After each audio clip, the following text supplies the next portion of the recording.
Assalamualaikum warahmatullahi wabarakatuh. Perkenalkan, kami dari kelompok 2 yang beranggotakan Hesti, Ilham Zikri, Ismelia Oktari, Ismianti, Juvita Marsanda, Mardiana, Nabila Anissa, Nabila Selvi Dayanti, Nadila Puspita, dan Nikita Audilulu Khalilullah. Baiklah, di sini kami akan mempresentasikan tentang inspeksi diri. Keluhan obat dan atau bahan obat kembalian diduga palsu dan penarikan kembali. Inspeksi diri. Apa itu inspeksi diri?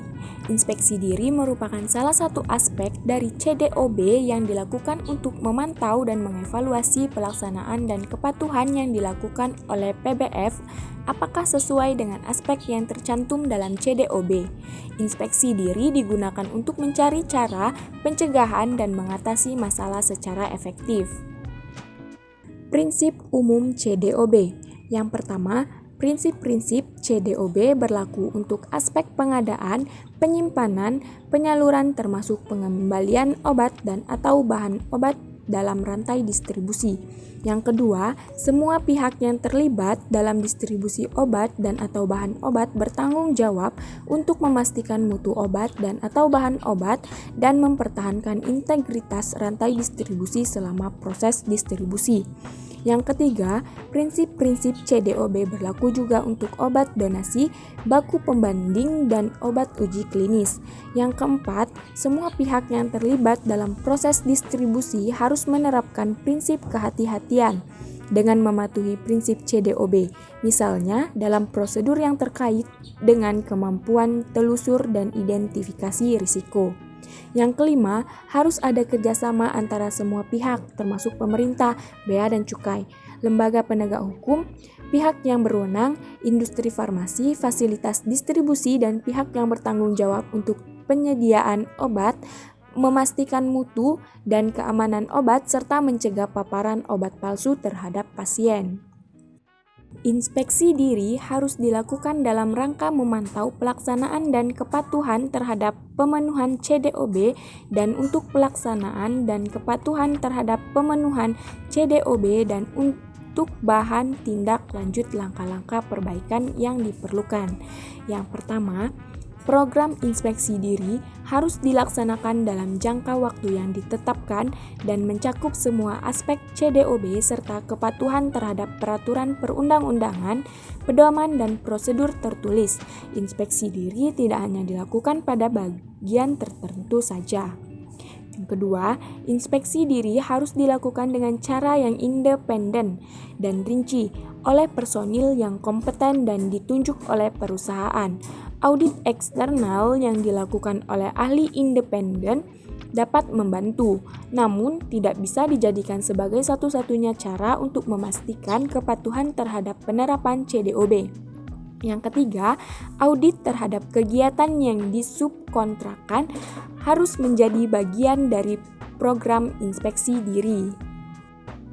Selanjutnya, semua pelaksanaan inspeksi diri harus dicatat. Laporan harus berisi semua pengamatan yang dilakukan selama inspeksi. Salinan laporan tersebut harus disampaikan kepada manajemen dan pihak terkait lainnya. Jika dalam pengamatan ditemukan adanya penyimpangan dan atau kekurangan, maka penyebabnya harus diidentifikasi dan dibuat CAPA. CAPA harus didokumentasikan dan ditindaklanjuti.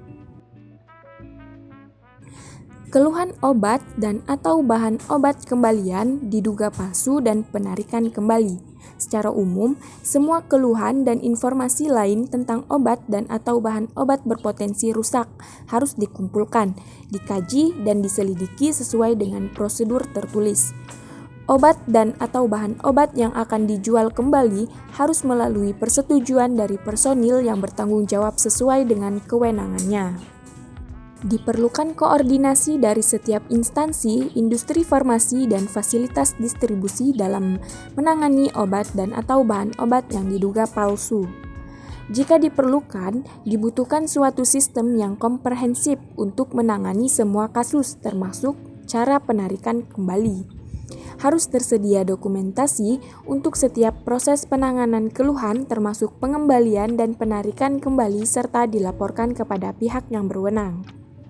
Keluhan Harus tersedia prosedur tertulis di tempat untuk penanganan keluhan. Harus dibedakan antara keluhan tentang kualitas obat dan atau bahan obat dan keluhan yang berkaitan dengan distribusi. Keluhan tentang kualitas obat dan atau bahan obat harus diberitahukan segera mungkin kepada industri farmasi dan atau pemegang izin edar.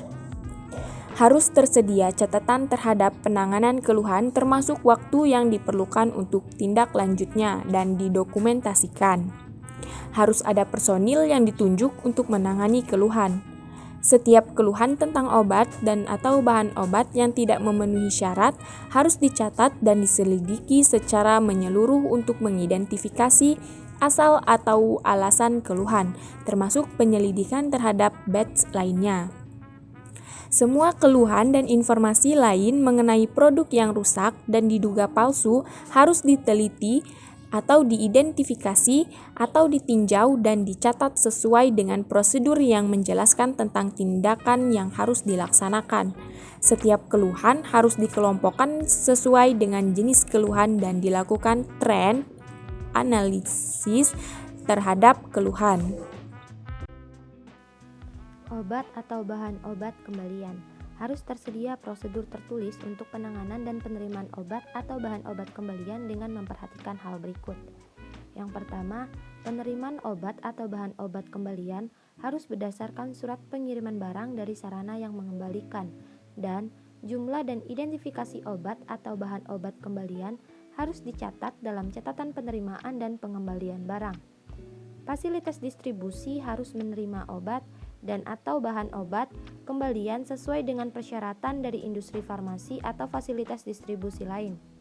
Kedua belah pihak harus bertanggung jawab untuk memastikan bahwa proses pengembalian obat tidak memungkinkan masuknya obat atau bahan obat palsu ke dalam rantai distribusi. Harus dilakukan penilaian risiko terhadap obat atau bahan obat yang bersangkutan terkait persyaratan penyimpanan khusus dan waktu yang diperlukan sejak pengiriman dari pelanggan sampai diterima oleh industri farmasi. Obat atau bahan obat kembalian harus disimpan terpisah dari obat atau bahan obat yang memenuhi syarat jual dan dalam area terkunci serta diberi label yang jelas sampai ada keputusan tindak lanjut. Penilaian yang diperlukan dan keputusan mengenai status obat atau bahan obat tersebut harus dilakukan oleh personil yang berwenang. Persyaratan obat atau bahan obat yang layak dijual kembali antara lain jika obat atau bahan obat dalam kemasan asli dan kondisi yang memenuhi syarat serta memenuhi ketentuan. Obat atau bahan obat kembalian selama pengiriman dan penyimpanan ditangani sesuai dengan kondisi yang dipersyaratkan. Obat atau bahan obat kembalian diperiksa dan dinilai oleh penanggung jawab atau personil yang terlatih, kompeten, dan berwenang. Fasilitas distribusi mempunyai bukti dokumentasi tentang kebenaran asal-usul obat atau bahan obat termasuk identitas obat atau bahan obat untuk memastikan bahwa obat atau bahan obat kembalian tersebut bukan obat atau bahan obat palsu. Obat atau bahan obat yang memerlukan kondisi suhu penyimpanan yang rendah tidak dapat dikembalikan. Semua penanganan obat atau bahan obat kembalian termasuk yang layak jual atau yang dapat dimusnahkan harus mendapat persetujuan penanggung jawab dan terdokumentasi. Transportasi yang digunakan untuk obat atau bahan obat kembalian harus dipastikan penyimpanan dan persyaratan lainnya yang relevan sesuai dengan persyaratan. Obat atau bahan obat kembalian yang layak jual harus ditempatkan sedemikian rupa sehingga pengeluaran barang dapat dijamin sesuai dengan FIFO. Obat atau bahan obat diduga palsu harus tersedia prosedur tertulis untuk penanganan dan penerimaan obat atau bahan obat diduga palsu. Fasilitas distribusi harus segera melaporkan obat atau bahan obat diduga palsu kepada instansi yang berwenang, industri farmasi atau pemegang izin edar. Setiap obat atau bahan obat diduga palsu harus dikarantina di ruangan terpisah, terkunci, dan diberi label yang jelas. Untuk obat atau bahan obat diduga palsu, penyalurannya harus dihentikan, segera dilaporkan ke instansi terkait, dan menunggu tindak lanjut dari instansi yang berwenang. Setelah pemastian bahwa obat atau bahan obat tersebut palsu, maka harus segera ditindaklanjuti sesuai dengan instruksi dari instansi yang berwenang. Semua kegiatan tersebut harus terdokumentasi. Penarikan obat atau bahan obat. Harus tersedia prosedur tertulis untuk penanganan obat atau bahan obat yang ditarik kembali. Penanggung jawab harus membentuk tim khusus yang bertanggung jawab terhadap penanganan obat atau bahan obat yang ditarik dari peredaran. Semua obat atau bahan obat yang ditarik harus ditempatkan secara terpisah, aman dan terkunci serta diberi label yang jelas. Proses penyimpanan obat atau bahan obat yang ditarik harus sesuai dengan persyaratan penyimpanan sampai ditindaklanjuti. Perkembangan proses penarikan obat atau bahan obat harus didokumentasikan dan dilaporkan, serta dibuat laporan akhir setelah selesai penarikan, termasuk rekonsiliasi antara jumlah yang dikirim dan dikembalikan. Pelaksanaan proses penarikan kembali harus dilakukan segera setelah ada pemberitahuan. Fasilitas distribusi harus mengikuti instruksi penarikan yang diharuskan oleh instansi berwenang atau industri farmasi atau pemegang izin edar.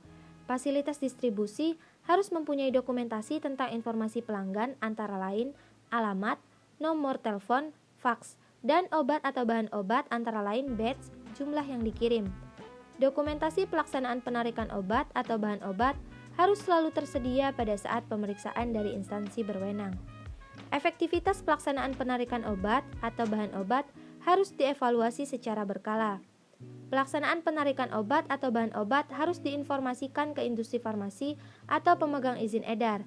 Informasi tentang penarikan obat atau bahan obat harus disampaikan ke instansi berwenang, baik di pusat maupun daerah.